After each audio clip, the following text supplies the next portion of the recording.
He's like, okay, sure, it's a piggy bank, who cares? He's like, throw it out or sell it at the garage sale for $5 or whatever. He's like, no, I really think it's worth something. So then she took it to this place, like a pawn shop or something, and they looked at it for a few minutes and they're like, give you $120 for it. She's like, whoa, hold on, $120. So he said that she got on the phone and she called him and she goes, guess what, honey? Our piggy bank is actually worth quite a bit of money. She's like, I'm not gonna sell it though, because if they're giving me $120, they're gonna try to sell it for a lot more than that. So, we should look up and see how much it's worth. So they kept asking around. They found out that it was probably worth $2,000. And yeah, so I don't really know the story of why this piggy bank was worth that much, but they ended up selling it eventually for $4,000. So this throwaway item that was like, throw it away or put it in a garage sale to get $5 out of it, $4,000. This is a Navajo blanket, and this guy was like, I don't know much about it, I just know that it was passed down in the family, and he's like, I think it's probably worth something, maybe I can get like $500 even for it. Like he was thinking, pretty good chunk of change, $500. They valued it at $500,000. Because apparently it had been given down by, what's the dude's name, Kit Carson, through families.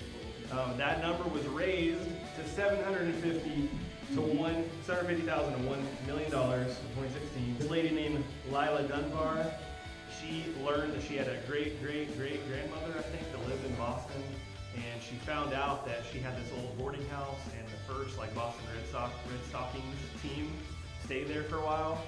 And because they stayed there, they gave her a gift of some of her first baseball cards and all that stuff. So she's like, oh, this might be worth something. It was appraised at $1 million.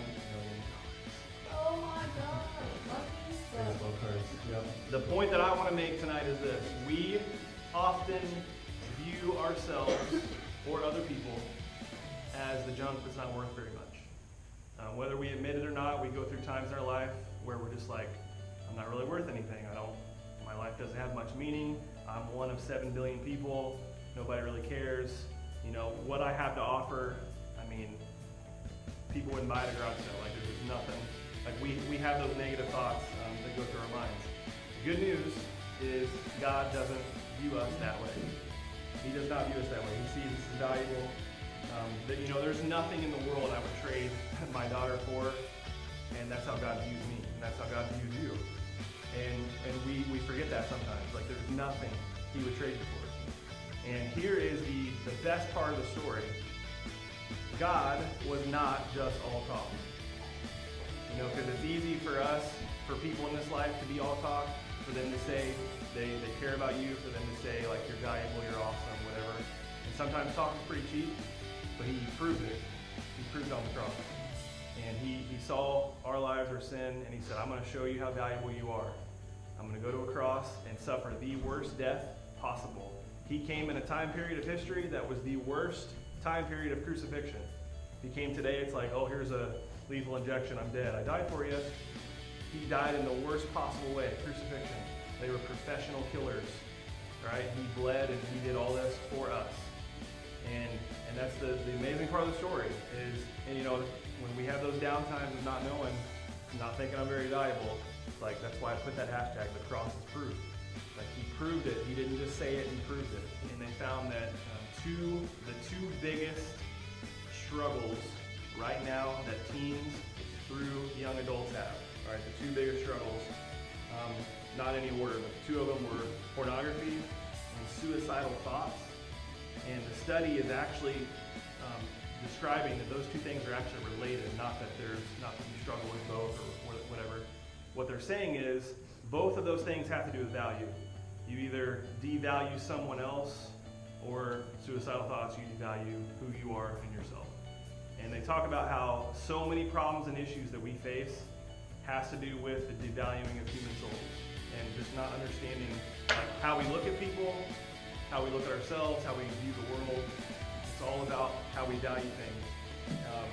Christ showed you how valuable you really are on the cross.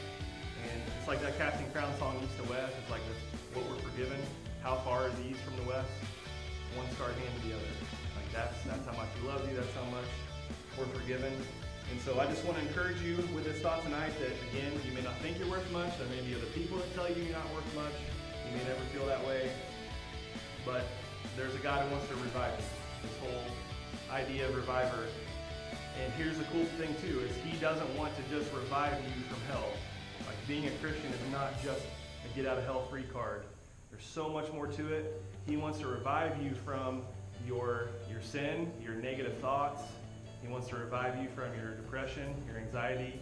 He wants to revive you from the temptation to compare yourself to other people all the time. He wants to revive you from that. He wants to make you new, make you a new creation. And Ephesians 2, we are God's masterpiece. Understanding he doesn't make mistakes. He's sure would not die on a cross if he didn't love you, if he didn't believe in you. So my encouragement tonight is start believing in yourself. And also when we look at other people, whether it's pray for one or anything, try to see the value, try to see everyone's a child of God. So I want to reflect on that tonight, but I want that to be the focus of the evening. He wants to revive you. You are valuable and not a throwaway item. You're priceless in his eyes, all right? So worship band, come on up. Let's do this.